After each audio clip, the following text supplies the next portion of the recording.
সর্বোচ্চ উপজেলা সম্মেলন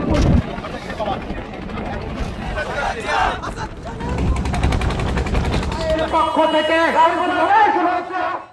আমি স্পষ্ট করে বলতে চাই, আমি রাজনীতি করি, আমার আল্লাহর রহমতে কোনো কিছুর অভাব নাই। আমার একটা ছেলে, আমার রাজনীতি করে এই চরাঞ্চল থেকে কোনো 1 টাকা আয় করবার কোন ইচ্ছা নেই, আল্লাহ যেন আমাকে না করে। আর এই যে আমার আত্মীয় আসাদ সহ সবাইকে বলি যে আপনারা যদি বিএনপিকে ভালোবাসে, দলকে ভালোবাসে, আমাকে ভালোবাসে ভোট দেন তো দিবেন, কিন্তু আমার নাম ব্যবহার করে যেই হোক, আমার দলের নেতা হোক, আমার আত্মীয়, কেউ যদি কোনো অন্যায় করেন আমি কিন্তু তার সাথে নাই। নির্বাচনে জিতি কি হারি এতে কিছু আসে যায় না। হারলেও আপনাদের মধ্যে আসবো, জিতলেও আপনাদের মধ্যে আসবো, বারবার আসবো। এই চর সালেপুর, এই চর হরিরামপুর, অনেকগুলো চর আছে। এর আগে গেছিলাম নারিকেল বাড়িয়া, কালকে গেছিলাম চর নাসিরপুর। প্রত্যেকটা চরাঞ্চলের মানুষের জীবন অবহেলিত। আপনাকে বলবো যে আপনাদের বাচ্চাদের আপনারা পড়ালেখা শেখান। এই যে অনেক বোনেরা আছেন, মায়েরা আছেন, আমাদের বাচ্চারা আছেন, এদেরকে একটু পড়ালেখা। আমার বাবা যদি আমাকে পড়ালেখা না শিখেছ তাহলে কিন্তু আপনাদের সামনে আমি আসতে পারতাম না। আপনাদের সন্তানদেরকে পড়ালেখা শেখাবেন। কেউ চিকিৎসক হবে, কেউ শিক্ষক হবে, কেউ পুলিশে চাকরি করতে পারবে। জ্বরে থাকবেন, যেখানেই থাকবেন, মানুষ কিন্তু কোনো প্রতিবন্ধকতায় কিন্তু মানুষকে আটকায় রাখতে পারে না। যদি সে আটকায় রাখতে পারতো তাহলে আমি ঢাকা বিশ্ববিদ্যালয়ে পড়তে পারতাম না, আপনাদের এখানে নেতৃত্ব দিতে পারতাম না। আরেকটি কথা, আপনারা পরস্পর কোন সংঘাত, কোন বিদ্বেষ, কোন হানাহানি আমার দল একজন নাও করতে পারে, সবাই বিএনপি করবে এমন কোন আশা আমি করি না। অন্য দল যারা করে, যদি তারা ভালো মানুষ হয়ে থাকে, কোন অন্যায় অত্যাচার না করে থাকে, তাহলে আমরা প্রতিশোধের রাজনীতি করতে চাই না। ক্ষমার রাজনীতি, সহনশীলতার রাজনীতি আমরা শিখেছি। সবাইকে জোর করে আমরা বিএনপি করাইতে চাই না, রাতের বেলা ভোট করে আমরা এমপি হইতে চাই না। মানুষ যদি আমাদের সাথে থাকে, আমরা আমি তার পাশে থাকবো।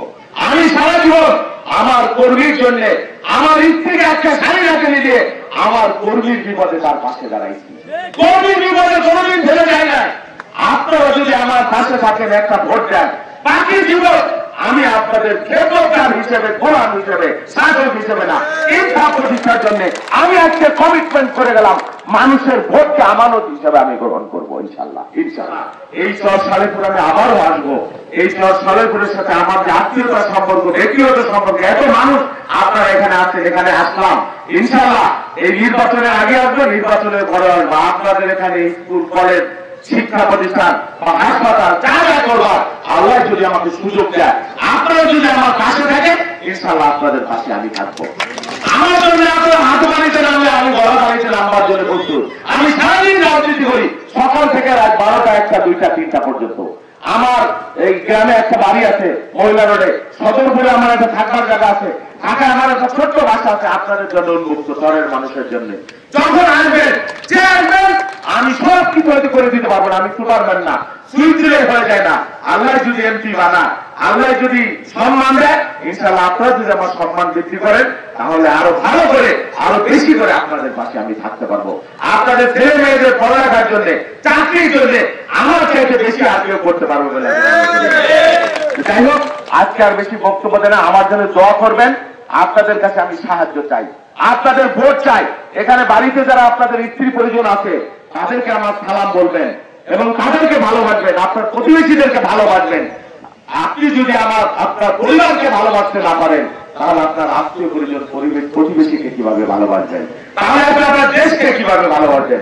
প্রত্যেকেই যদি প্রত্যেকের প্রতি আমরা সম্মান রাখি, ভালোবাসা রাখি, তাহলেই আমরা একটা ভালোবাসার দেশ পাবো, একটা বিদ্বেষ মুক্ত একটা সমাজ পাবো, আমাদের সরকারেরা সেভাবে বেড়ে উঠবে।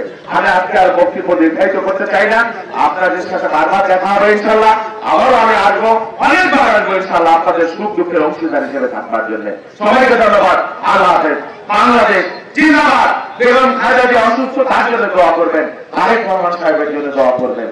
সকলকে শুভেচ্ছা, আন্তরিক অভিনন্দন। আসসালামু আলাইকুম।